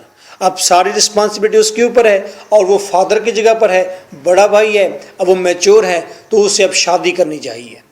शादी करने के लिए उसे फिनंशियल सिक्योरिटी भी चाहिए और शादी करने के लिए उसके पास ऑप्शन हैटी सूरल है। बिकॉज वो अक्सर जब मिसेस और मिस्टर पोजे के घर जाता है तो हैटी सूरल उसको अट्रैक्टिव मैनर से देखती है, उसको अट्रैक्ट करती है, फ्रेंडली होती है और एडम बीट इसलिए हाथ उसकी तरफ नहीं बढ़ाता कि कहीं वो उसको टेम्पटेशन में ना ले जाए, शादी से पहले किसी टेम्पटेशन में ना पड़ जाए। और वो उसको सूद देता है, हर उसको पैसिफाई करता है और वो एडम बीट दिल में सोचता है कि हैटी सूरल उसी से मोहब्बत करती है। एडम बीट शादी के लिए अब तक क्यों नहीं कह सका, इसलिए कि फिनंशियली वो स्ट्रांग नहीं था। अब एडम बीट ने ये तहैया कर लिया है कि वो हैटी सूरल का हाथ मांग लेगा उनके वालिदैन से, यानी कि उनके अंकल्स और आउंट से। नाउ एडम बीट घर से निकलता है तो रास्ते में उसको मिलता है बार्टल मैसे, स्कूल मास्टर है उसका। बार्टल मैसे उसे बताता है कि हिस्लोप का जो पहले केयर टेकर था, ग्रोव का, जंगलात का जो केयर टेकर था पहले, उसको सनस्ट्रोक हुआ है। तो सनस्ट्रोक की वजह से ही इज़ अनएबल और ही इज़ डाइड, वो मर गया है या वो अनएबल है ड्यूटी करने से। अब वो वैकेंसी खाली है। ग्रोव का मतलब है जंगलात का या दरख्तों का एक झुंड ग्रोव को कहते हैं, जहाँ पर 200-300 दरख्त लगे होते हैं इकट्ठे, वो ग्रोव होता है। तकरीबन 1 किलोमीटर का एरिया बनता है वो। तो हिस्लोप के तमाम जंगलात का असल में फोरमैन की सीट खाली है। तो एडम बीट इसके अंदर देखता है फिनंशियल सिक्योरिटी, देखता है कि ठीक है, उसे फिनंशियल सिक्योरिटी नज़र आती थी कि वो एज अ केयर टेकर की जॉब गेन कर लेगा तो उधर से फिनंशियल तौर पर स्ट्रांग हो जाएगा और दूसरी तरफ वो शादी कर लेगा हैटी सूरल से, तो उसका ज़िंदगी का फ्यूचर जो है वो सिक्योर होता है। सारी चीज़ें जो डिज़ायर वो कर रहा है वो पूरी हो रही हैं जैसे कि एक मैच्योर मैन चाहता है। तो इस असना में आर्थर डोनाथन को पता चल जाता है कि हैटी सूरल ने ग्रोव के अंदर से गुज़रना है, उसकी स्टेट के पास से, चेज़ कहते हैं, चेज़ कि वो एक फार्म हाउस है, उसके पास जो ग्रोव है उसकी साइड से गुज़रना है। तो आर्थर डोनाथन ताक लगा कर बैठ जाता है और हैटी सूरल जब वहाँ से गुज़रती है उसके ग्रोव के करीब से तो वो हैटी सूरल को पकड़ता है और उससे बातें करता है और अपने पैशंस का इजहार करता है। फिर वो दोनों अलग हो जाते हैं। आर्थर डोनाथन सोचता है कि ये बहुत गलत बात है कि वो गलत कर रहा है, उसे किसी ऐसी लड़की के साथ मोहब्बत या प्यार या अपने जज्बात को नहीं बांटना चाहिए जो लड़की टेनेंट हो, लोअर क्लास में से हो। वो ये बात किसी पास्टर को, अरवाइन को बताना चाहता है ताकि उसके जज्बात पैसिफाई हो जाएं और वो इसका क्योर कर सके, लेकिन वो ऐसा कर नहीं पाता। अगले दिन फिर उनको मौका मिलता है हैटी को और आर्थर डोनाथन को मिलने का। तो आर्थर डोनाथन हैटी को किस करता है और फिर दोनों घर जाते हैं। आर्थर डोनाथन बहुत ज़्यादा गिल्ट फील करता है और चाहता है कि अरवाइन को जाकर बताए और वो एतराफ़ करे, कन्फेस करे कि उसने ये गुनाह किया है और ये उसके शान वैसे भी नहीं है कि वो किसी लोअर क्लास की या अपने टेनेंट्स की किसी लड़की के साथ वो इस तरह की हरकत करे, क्योंकि वो टेनेंट्स की he cares the most the tenants के अंदर उसकी अच्छी रेप्यूट है, वो उनकी केयर करता है। Now with the passage of time Arthur Donnithorne और हैटी सूरल का आपस में मिलन फ्रीक्वेंट हो जाता है, बार बार मिलते हैं और बार बार मिलने से उन दोनों के ड्रीम्स यकजा हो जाते हैं। Hetty Sorrel because she is a dreamy girl, और वो मुसलसल इस ख्वाब में है, इस सोच में है कि आर्थर डोनाथन उसको उसके तमाम ख्वाब पूरे करने में मदद देगा। आर्थर डोनाथन उसको तमाम लग्जरीज देगा। आर्थर डोनाथन उसकी लस्ट को, उसकी फीलिंग्स को अंडरस्टैंड करता है और उसको पैसिफाई करेगा, सेटिस्फाई करेगा। तो दोनों लस्टी फिगर्स हैं, दोनों ग्रोव के अंदर हैं, तो अपनी लस्ट पूरी करते हैं। फिर ऐसा होता है कि आर्थर डोनाथन की बर्थडे आ जाती है, 21st बर्थडे। 21st बर्थडे जब आती है आर्थर डोनाथन की, तो Arthur Donnithorne invited the all tenants and people of Hayslope. तमाम लोग वहाँ पर इकट्ठे होते हैं। There is a exchange of toasts, वहाँ पर टोस्ट खाते हैं। They make a bonfire and they dance over there during dance. और उस खुशी में, खेल तमाशे में, शोर शराबे में एडम बीड, जिसने अब हाथ मांगना था हैटी सुरल का, वो हैटी सुरल को मिलता है और उसके गले में एक लॉकेट देखता है। This locket is a symbol of a love token. ये मोहब्बत का कोई टोकन था, मोहब्बत का कोई निशानी थी। तो ये किसी और आदमी की तरफ से उसको दी गई थी, लेकिन एडम बीट इस चीज़ को इग्नोर कर देता है और वो ये सोचता है जो वो सोच रहा है वो ठीक है, और उसकी सोच ये कहती है कि there is nothing between Hetty Sorrel and any other person and that is not a love token. She only loves him. Love token देखने के बावजूद भी वो उसको इग्नोर कर देता है एडम बीट। और आर्थर डोनाथन उसी पार्टी के अंदर ऐलान करता है कि आज के बाद ग्रोव का, चेज का, इन तमाम फॉरेस्ट का जो फोरमैन है, he is Adam Bede. Adam Bede financially तौर पर स्ट्रांग हो जाता है। एडम बीट ग्रोव के अंदर, जंगलात के अंदर घूमता फिरता रहता है। And Adam Bede is also a fast friend of Arthur Donnithorne. Arthur Donnithorne का अच्छा दोस्त भी है एडम बीट। एक दिन एडम बीट ग्रोव में से गुजर रहा होता है, तो वो देखता है कि ग्रोव के अंदर हैटी सुरल और Arthur डोनाथन, Hattie Sorrel and Arthur डोनाथन आपस में गले मिल रहे हैं और वो हग कर रहे हैं, किसिंग कर रहे हैं। तो एडम बीट वहाँ पहुँचता है और वो आर्थर डोनाथन से गुस्से होता है और उसको कर्स करता है। आर्थर डोनाथन एडम बीट को एक स्लैप या एक मुक्का मारता है, तो उसके मुकाबले में ही is a carpenter, he is strong in his body and energy. और एडम बीट एक ज़ोरदार मुक्का मारता है आर्थर डोनाथन को, तो आर्थर डोनाथन उस पर बेहोश हो जाता है। वो आर्थर डोनाथन को उठाता है और उसके रूम में ले आता है, फ़ैन वगैरह करता है, उसे पानी शानी पिलाता है, और कई घंटे के बाद आर्थर डोनाथन होश में आता है। एडम बीट वहाँ मौजूद होता है और हैटी अपने घर होती है। एडम बीट आर्थर डोनाथन को कर्स करता है और कहता है कि you are a wolf in sheep's clothing, तुम भेड़िए हो। आर्थर डोनाथन के लिए ये बात बायस नदामत थी। एक तो उसने टेनेंट की लड़की को फांसा था, दूसरा उसने लोअर क्लास से अपना अफेयर बनाया था, तीसरा वो उससे शादी के लिए तैयार नहीं था क्योंकि उसका सोशल स्टेटस उसको इजाज़त ही नहीं देता था इस बात की। पांचवी बात कि उसने अपनी ड्यूटीज से इस बात पर नादिम है कि उसने अपनी ड्यूटी से उसने कोताही की है। उसकी ड्यूटी थी अपने लोगों की केयर करना, उनको प्रोटेक्ट करना, उनसे कोऑपरेट करना। वो उनकी लड़की को खराब कर रहा था।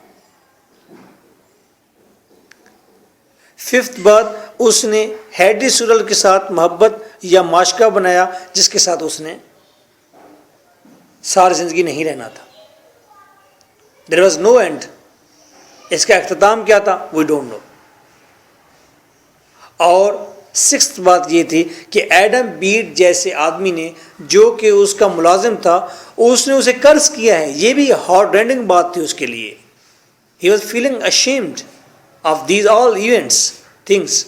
नाउ एडम बीट ने आर्थर डोनाथन से कहा कि वो एक लेटर लिखे जिसके अंदर हैटी सुरल को डिस्करेज करे और उससे अपना माशका ख़त्म करे, मोहब्बत ख़त्म करे, और आइंदा वो ऐसी कोई हरकत नहीं करेगा। आर्थर डोनिथॉन एक लॉन्ग डिबेट के बाद हिचकिचाते हुए उसने एक लेटर लिखा जिसके अंदर उसने हैटी सूरल से अपनी मोहब्बत की इख्तिताम की बात की और उसे ब्रेकअप किया।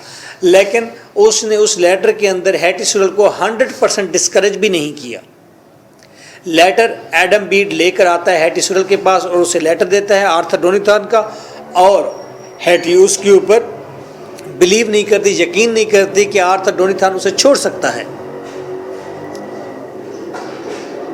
एडम बीड मदद करता है हैटी सूरल की, उसे पैसिफाई करने के लिए, उसे पुरसकून करने के लिए कोशिश करता है कि ये अब पुरसकून हो जाए और इस चीज़ को भूल जाए, इस सारी स्टोरी को। उधर थे आर्थर डोनिथॉन नदामत से चूर चूर है और उसने हेस्लोप छोड़ने का तहिया कर लिया और वो चला गया किसी और इंग्लैंड की किसी दूसरी साइड पर चला गया, किसी इंग्लैंड के दूसरे पार्ट में चला गया है और फिर वहाँ से फिर वो आयरलैंड चला गया आर्मी में अपनी ऑफिसरी को बहाल करके। हैटी सूरल ने कुछ अर्सा तो बहुत परेशान रही और उसने ये सोचा कि she should suicide, she is in anxiety as well as she is thinking about suicide. कभी वो सोचती घर से निकल जाए। एडम बीट उसे पैसिफाई करता है और फिर एडम बीट उसे प्रपोज करता है और वो बड़े दिल का मुजाहरा करता है और कहता है कि he want to marry her, और ये सोचता है कि हैटी और आर्थर डोनिथॉन के दरमियान ऐसा कुछ नहीं हुआ। हैटी सोचती है कि that is not bad idea, okay that's right, she will marry with Adam Bede. Adam Bede जब हाथ मांगता है उसके बाद 3 माह का टाइम मिलता है और 3 मंथ्स के अंदर प्रिपरेशन करनी होती है। एडम बीट प्रिपरेशन में लग जाता है, he is very happy, Hetty is also okay, but with the passage of time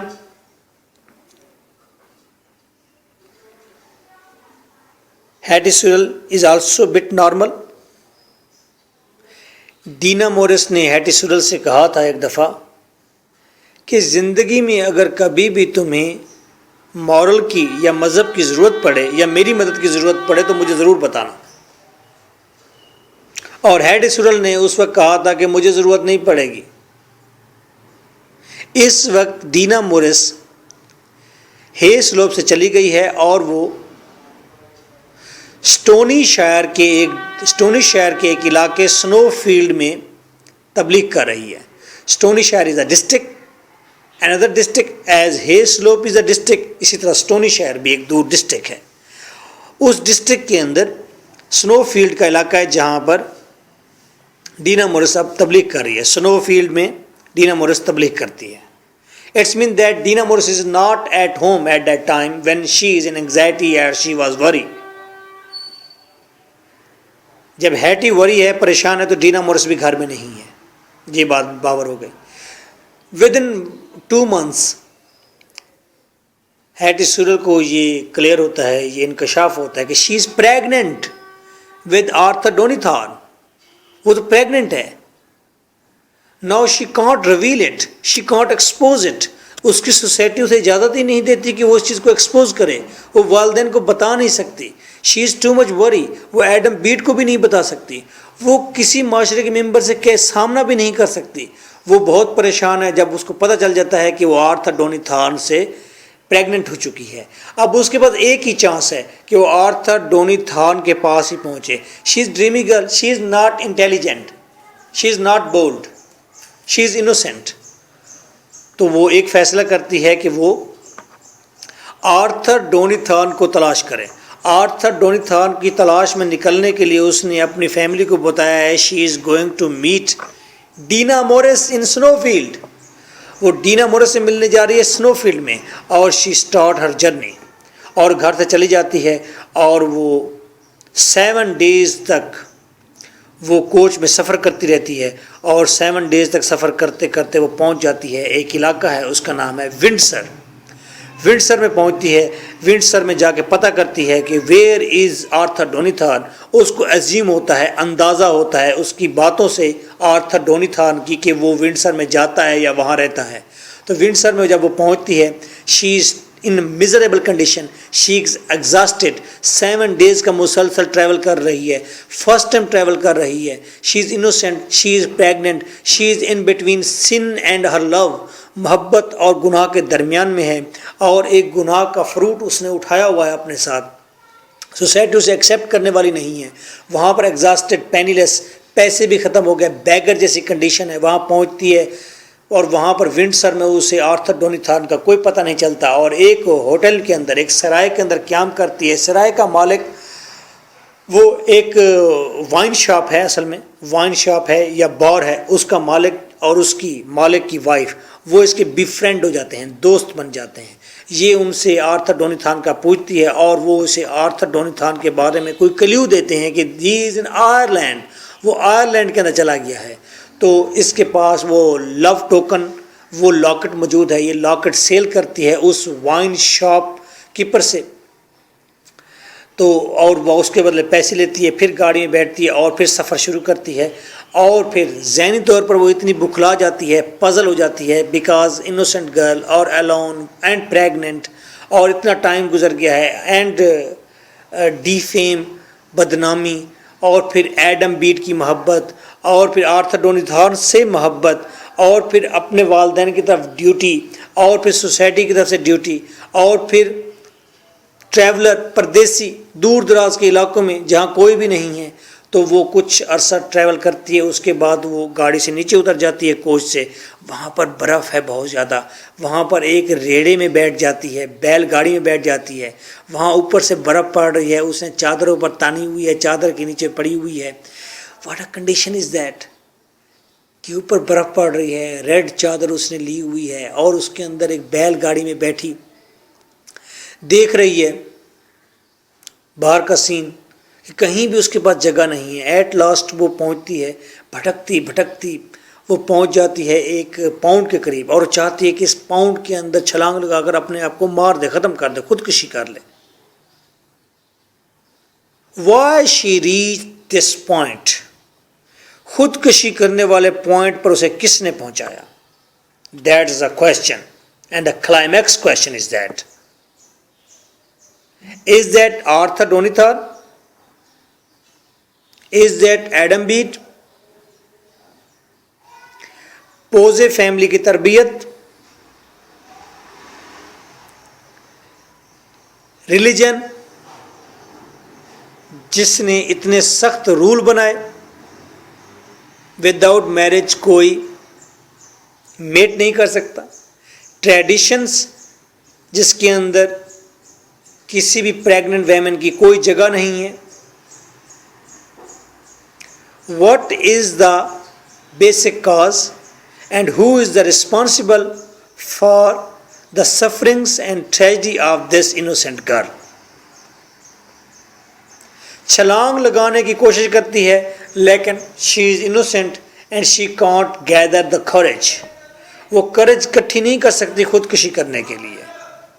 फिर वो वहाँ पर उगी हुई झाड़ी के करीब बैठती है और वहाँ पर वो अकेली तनहा सफरिंग के अंदर मिजरेबल कंडीशन में वहाँ अपने बच्चे को बर्थ देती है, अपनी डिलीवरी करती है। वहाँ पर वो अपने बच्चे को जब जन्म देती है एक झाड़ी के नीचे, बच्चे को वहीं पर छोड़कर वो वहाँ से भागती है, बिकॉज वो गिल्ट, जुर्म, वो सिन, वो बदनामी की वजह जो चीज़ थी उसके पेट के अंदर, वो बाहर, वो उससे खारिज हो चुकी है, उसका खरूज हो चुका है। अब वो उसकी जान छूट गई है, जान खुलासी हो गई है। इस बिवेल्डरमेंट में, इस सूरत हाल में वो वहाँ से भागती है, बच्चे को वहीं पर छोड़ देती है। बच्चा रो रहा है और भाग रही है, दूर जा रही है, भागती भागती बहुत दूर चली जाती है।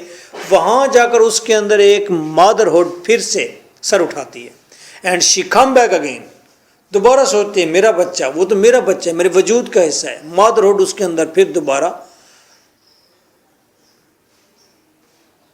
अरूज पर आती है, तो फिर हंट करती है उसे पीछे से मदरहुड, और फिर वापस आती है अपने बच्चे के पास, फिर भागते हुए आती है।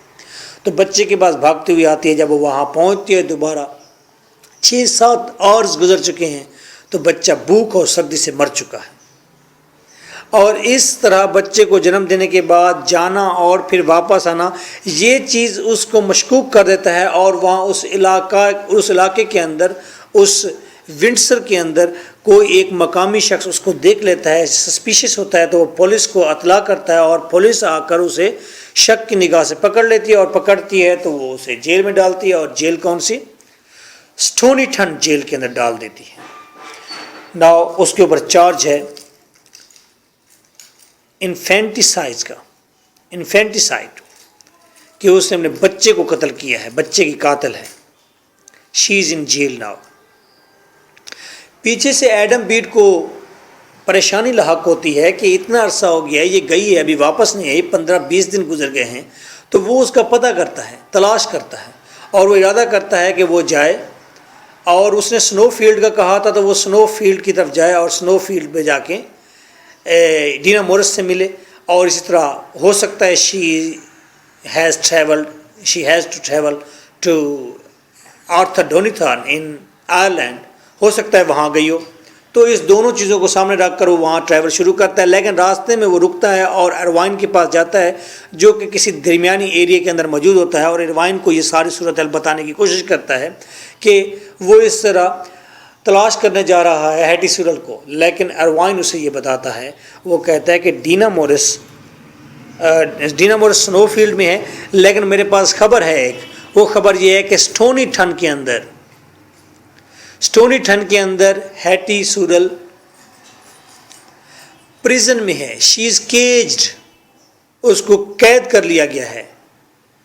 तो एडम बीड भागता हुआ वहाँ पहुँचता है। एडम बीड इंटरनल सफरिंग में आ जाता है। एडम बीड भी ट्रेजिक सूरत हाल में है, और वो अपनी तमाम तर परेशानी और सफरिंग के बावजूद वहाँ पहुँचता है और डीना मोरिस को साथ लेता है, और दोनों वहाँ पहुँच जाते हैं जेल में, और वो हैटी सूरल से मिलते हैं, सारा केस सुनते हैं।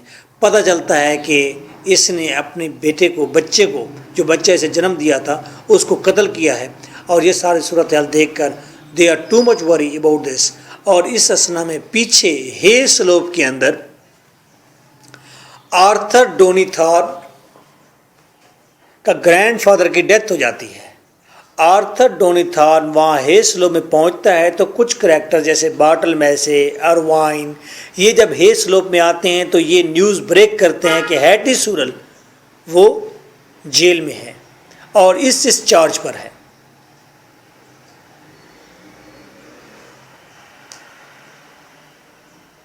आर्थर डोनिथॉर्न,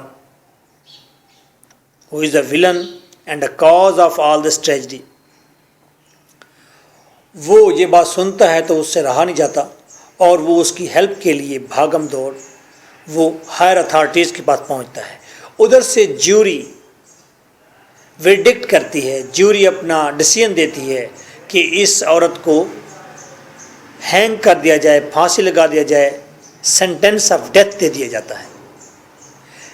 सेंटेंस ऑफ डेथ जब हो जाता है हैटी सूरल को, तो डीना मोरिस और एडम बीड पहुंचते हैं, और डीना मोरिस हैटी सूरल को बताती है कि तुम्हारी यहाँ पर जो पनिशमेंट तुम्हें दी जा रही है, तुम्हें जो यहाँ पर फांसी दी जा रही है, ये तुम्हारी फिजिकल पनिशमेंट है, तुम्हारी स्पिरिचुअल पनिशमेंट नहीं है। तुम स्पिरिचुअली पहले तो एतराफ़ करो, रूहानी तौर पर खुद एतराफ़ करो कि yes you have committed this sin, तुमने बच्चे को मारा है, और फिर तुम गॉड से कन्फेशन करने के बाद गॉड से माफ़ी मांगो, और वो इसकी हेल्प करती है ताकि उसकी बख्शिश हो सके अगली दुनिया के अंदर, ताकि वो रिलीफ गेन कर सके, वहाँ पर उसको पनिशमेंट मज़ीद ना मिले। हैटी को पहले ये बात समझ नहीं आती, और हैटी पहले एतराफ़ भी नहीं करती। फिर हैटी एतराफ़ कर लेती है और ये कहती है क्योंकि डीना मोरिस ने मुझे कहा है कि तुम एतराफ़ करो, मैं डीना मोरिस की बात पर यकीन रखती हूँ और इसलिए मैं एतराफ़ करती हूँ।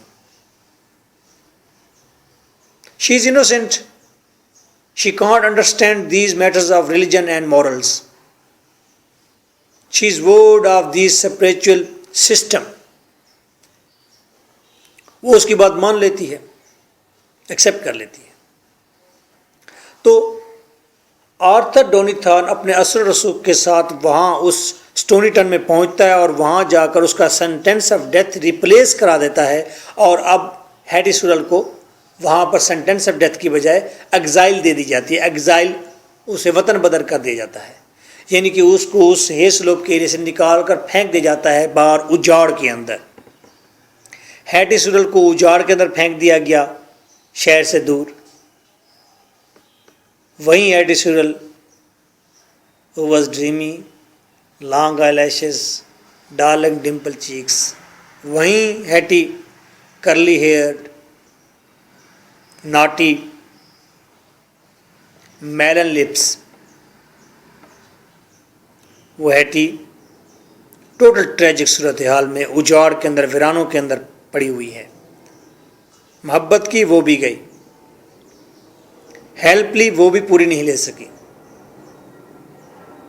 ड्रीम्स देखे पूरे नहीं हुए, रेप्ड हुई, पेनाउंस नहीं है, प्रेग्नेंट हुई, हेल्पर नहीं है, बच्चे को जन्म दिया तन तनहा, और बच्चा भी अपने पास नहीं है, वो उसकी भी डेथ हो गई। Total tragic. She is in the moors, in forests, nothing to eat, nothing to bath, nothing to sleep, like an animal, she is in the moors.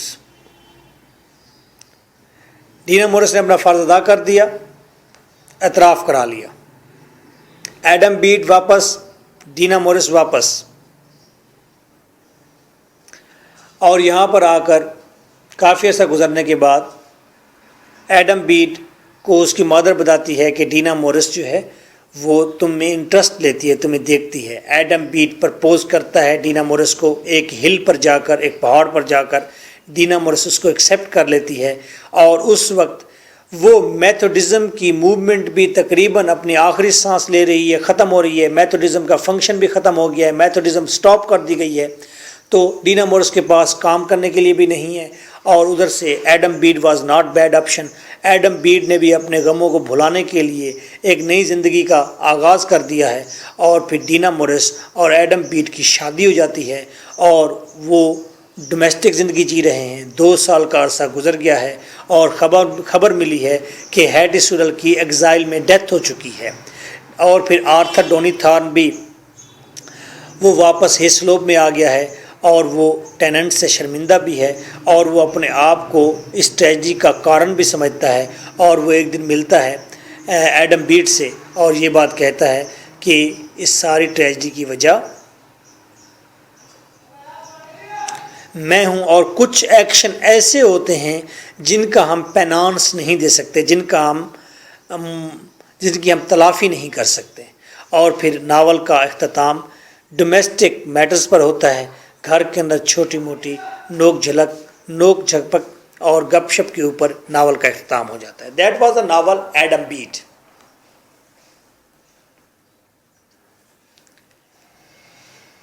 Now the last portion is that what are our comments and what is our debate. What is our debate? And debate is moral conflict. Debate है moral conflict. एक चीज़, एक action जिसकी moralist इजाज़त नहीं देता कि कोई भी बैचलर लड़की किसी भी बैचलर मेल के साथ मेट नहीं कर सकती, मेट इज़ अ सिन, और उससे प्रेग्नेंट नहीं हो सकती अगर उसने कागज़ नहीं लिया हुआ शादी का, अगर उसने चर्च के अंदर चक्कर नहीं लगाया, अगर उसने पादरी के सामने एतराफ़ नहीं किया, और ये सारी चीज़ें करने के बाद उसने वही काम, ये सारी चीज़ें करने ना करके, ये सारी फॉर्मेलिटीज़ पूरी ना करके अगर उसने वही काम किया जो एक पेयर शादीशुदा एतराफ़ करके करता है, तो उसकी सज़ा ये है कि वो डेजर्टेड हो जाए, उसको सोसाइटी में जगह ना मिले, उसको एग्ज़ाइल में फेंक दो, उसको कत्ल कर दो, उसको शर्मिंदा कर दो, उसे नादम कर दो, उसे दुनिया में कहीं भी जगह ना दो। That is a moral. दूसरा, इसके मद्दे मुकाबल एक और सवाल उठते हैं, क्या ऐसा होना चाहिए या नहीं होनी चाहिए? ये मॉरल ठीक है या वो पा मूवी वाला मॉरल ठीक है? अमिताभ बच्चन की मूवी पा, उसके अंदर वो लड़की प्रेग्नेंट होती है, अपने बॉयफ्रेंड से, तो माँ उसकी साथ बैठी पूछ रही होती है कि बेटा मैं ये नहीं पूछ रही कि वो शख्स कौन है, उससे क्या ताल्लुक़ है, वो रिस्पॉन्सिबल है या नहीं है, मैं सिर्फ तुमसे ये पूछ रही हूँ बेटी कि तुमने इस बच्चे को रखना है कि गिराना है।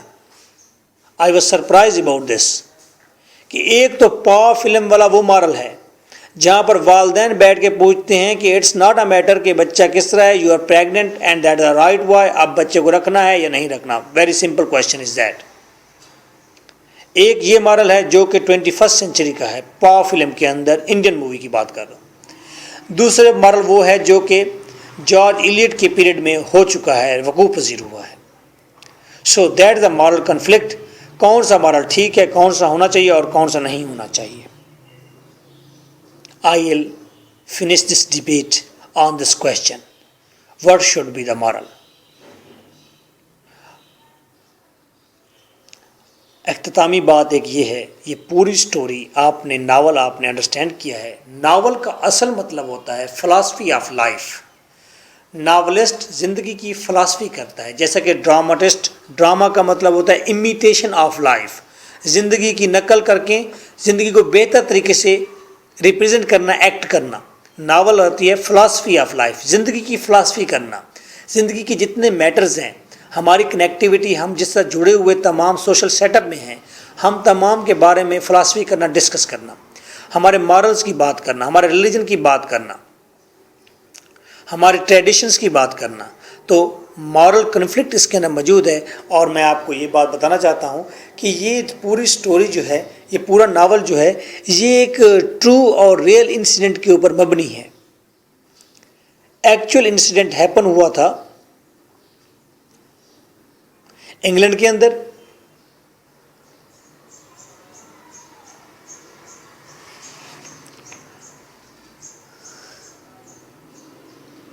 जॉर्ज इलियट की एक आंटी थी, एवन उसका नाम था, एवन।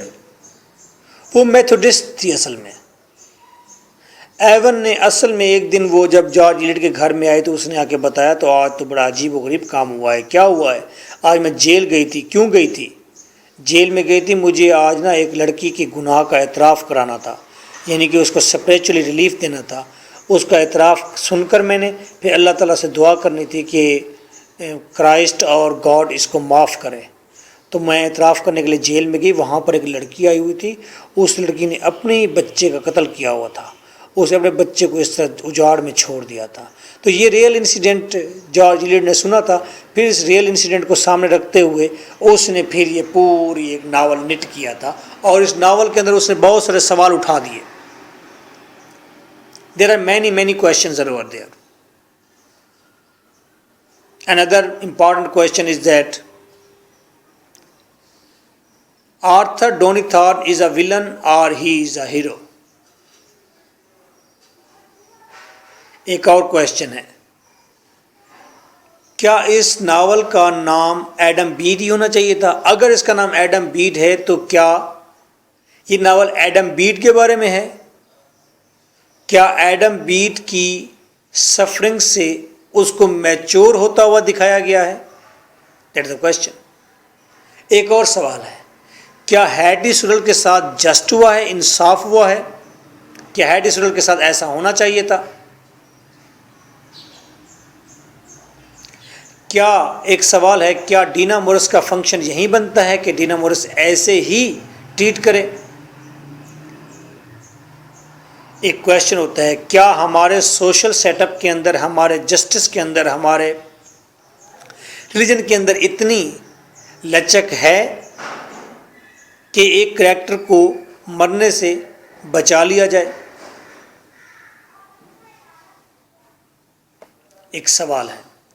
क्या हैडी सुरल को जितनी पनिशमेंट मिली है उसके गुनाह की, उसने जो गलत काम किया, क्या आर्थर डोनिथॉर्न को भी उतनी सज़ा मिली है या नहीं मिली? अगर आर्थर डोनिथॉर्न को सज़ा नहीं मिली तो क्या ये सोसाइटी मेल डोमिनेंट सोसाइटी है, मर्दों की हुक्मरान सोसाइटी है, जहाँ पर वैमन के पास कोई इख्तियारात नहीं है और वैमन को इस्तेमाल किया जाता है जैसे मर्द चाहें वैमेन को पढ़ाया जाता है, वहीं कुछ जो मर्द चाहें वैमेन को ट्रेन किया जाता है उन्हीं एंगल्स पर जो एंगल्स मर्द चाहें, जो एंगल्स मर्द डिस्क्राइब करें. These are the question of the novel. Philosophical questions are over there. We will discuss these questions one by one in our further questions. So nice of you. Take well care of yourself. Thank you for being here.